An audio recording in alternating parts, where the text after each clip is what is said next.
네, 여러분 안녕하십니까. 2월 19일 월요일 아침 매일 성경 목사 함께 나누겠습니다. 오늘은 마가복음 4장 35절에서 끝절 41절까지 말씀을 함께 보겠습니다. 그날 저물 때 제자들에게 이르시되 우리가 건너편으로 건너가자 하시니 그들이 무리를 떠나 예수를 배에 계신 그대로 모시고 가매 다른 배들도 함께 하더니 큰 광풍이 일어나며 물결이 배에 부딪혀 들어와 배에 가득하게 되었더라. 아멘. 41절 한 구절을 더 보겠습니다. 그들이 심히 두려워하여 서로 말하되 그가 누구이기에 바람과 바다도 순종하는가 하였더라. 아멘.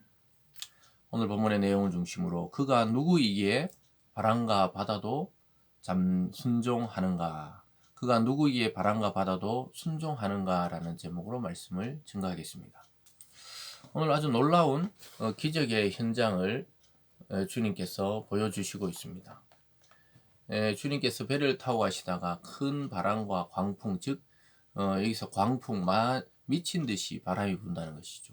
그래서 큰 폭풍우처럼 그 배에 닥쳐올 때, 그때 예수님과 제자들의 이 반응을 보면서 이 마가복음의 저자는 바람과 바다를 잠잠케 할 수 있는 이분은 과연 누구인가?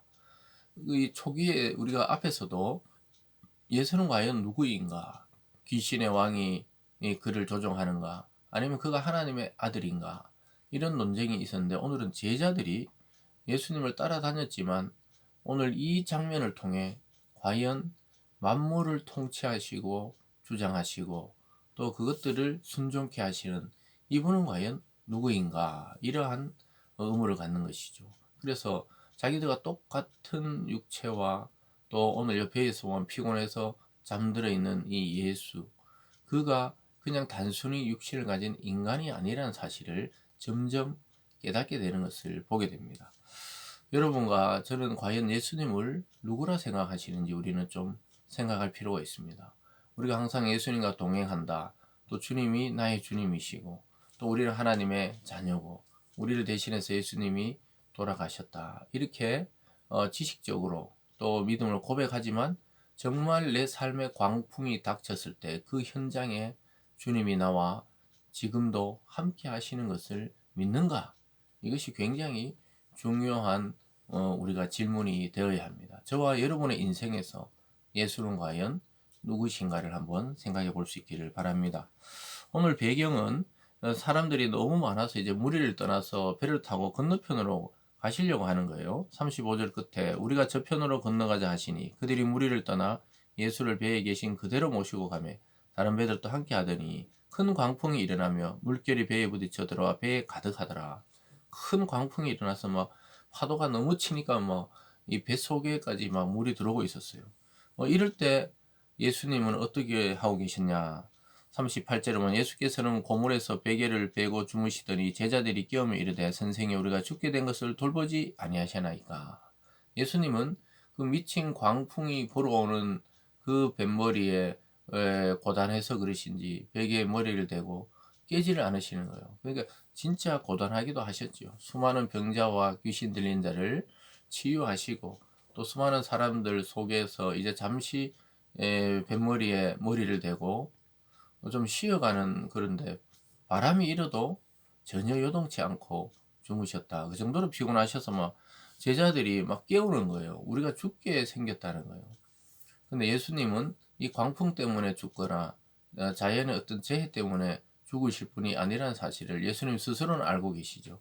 그러나 제자들은 눈에 보이는 환경을 보고 예수를 깨웁니다. 이거 잘한 거죠. 예수님을 깨운 건 잘한 거예요. 그랬을 때 예수님께서 이렇게 말씀합니다. 39절에 예수께서 깨어 바람을 꾸짖으시며 바다들어 이르시되 잠잠하라 고요하라 하시니 바람이 그치고 아주 잔잔하여 졌더라. 이렇게 말씀하고 있습니다. 예수님이 깨우는 제자들의 그 불안을 잠재우기 위해서 파도에게 명령하시고 바람에게 명령하셔서 잠잠하고 고요하게 하셨습니다. 이것이 예수님이 과연 누구신가 하는 의문을 불러일으켜요. 우리는 보통 광풍이 불면은 빨리 이 파도를 피해서 육지로 가려고 막 애를 쓰고 힘쓸 것인데 예수님은 전혀 요동치 않으시고 오히려 그 바다와 바람을 보고 잠잠하라고 명령하시는 우리 주님의 모습을 볼 수가 있습니다. 저와 여러분에게 일어나는 삶의 광풍, 질병과 사고와 재난과 때로는 신앙의 영적 침체나 이런 모든 광풍 속에서 우리가 흔들어 깨워야 되는 분은 우리가 믿고 있는 예수님을 깨워야 합니다. 과연 예수님이 나와 함께 하시고 정말 예수님이 구주시라면 내가 오늘날 겪고 있는 이 문제, 이 일과 또 이것에 대한 해결책, 또 이것에 대한 주권이 주님께 있다는 것을 확신할 때 우리는 마음의 풍랑과 광풍이 잠잠해지고 다시 내 앞에 계신 주님을 바라볼 수 있게 될 것입니다. 그러면서 예수님은 제자들에게 이렇게 말씀합니다. 40절에 이에 제자들에게 이르시되 어찌하여 이렇게 무서워하느냐 너희가 어찌 믿음이 없느냐 이렇게 말씀합니다. 왜 이 자연을 무서워하냐는 거예요. 자연을 만드시고 창조하시고 통치하시고 또 그 모든 것을 주관하시는 주님 메시아가 너희와 함께 있는데 왜 이렇게 두려워하냐는 거예요. 저와 여러분의 삶 속에서 닥치는 여러 가지 혼란한 것들이 왜 그렇습니까? 주님이 주인이 안 될 때 그런 것입니다. 우리가 어떠한 상황 속에서도 주님이 나의 주인이시고 지금까지 나를 인도하시고 또 그 주님의 손을 붙잡고 우리가 여기까지 인도되고 이끌려 왔다면 오늘 이 문제 앞으로 살아갈 것도 주님이 책임져 주신다는 사실을 믿으시기를 주님의 이름으로 축원합니다. 그럴 때 제자들이 이렇게 말합니다. 41절에 그들이 심히 두려워하여 서로 말하되 그가 누구이기에 바람과 바다도 순종하는가 하였더라. 그러니까 제자들도 주님과 함께 있지만 하나님의 아들이신 예수님의 그 능력과 권능이 어느 정도인지를 잘 몰랐던 거예요. 그냥 사람의 병을 치유해 주시고 귀신을 추방할 때까지도 놀라긴 했지만 오늘 이 만물을 다스리시는 예수 그리스도의 모습을 보면서 과연 이분이 누구시기에 만물도 순종하는가? 즉 점점 주님에 대한 시야가 열리고 있는 것이죠. 점점 주님이 누구신지를 깨달아가고 있는 것이죠. 결국은 주님이 죽고 부활하시고 성령을 보내주셨을 때 그들은 그리스도에 대해서 온전한 지식을 가지게 되었던 것입니다. 그래서 믿음의 시작은 순간적이지만 믿음의 성숙과 성장은 우리가 일평생 걸린다는 사실을 오늘 또한 배우게 됩니다. 사랑하는 여러분, 예수님은 누구십니까? 저와 여러분을 구원하신 메시아, 구원자이십니다. 오늘 저와 여러분의 그 고민과 문제 속에 오셔서 여러분을 건져내실 분도 예수님이십니다. 그래서 여러분 주위를 둘러보시는 것이 아니라 우리가 혼란과 혼돈과 고난이 올 때 그 자체를 바라보는 것이 아니라 우리 주님을 깨워서 주님을 바라봐야 한다는 것입니다.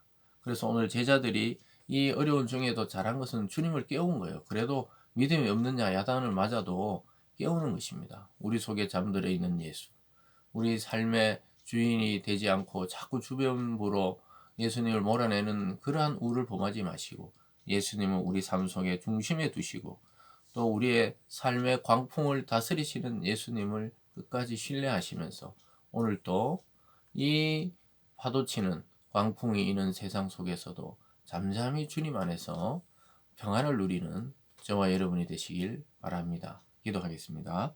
사랑의 하나님 아버지 감사합니다.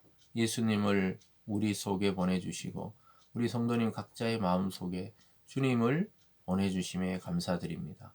오늘 제자들이 어려운 그 속에서도 주님을 깨우듯이 잠들어 있는 예수님을 깨우는 우리들이 되게 도와주시고 주님이 오늘 우리가 겪고 있는 모든 문제를 아시고 잠잠하고 고요하게 하실 줄 믿는 우리들이 되게 하여 주시옵소서.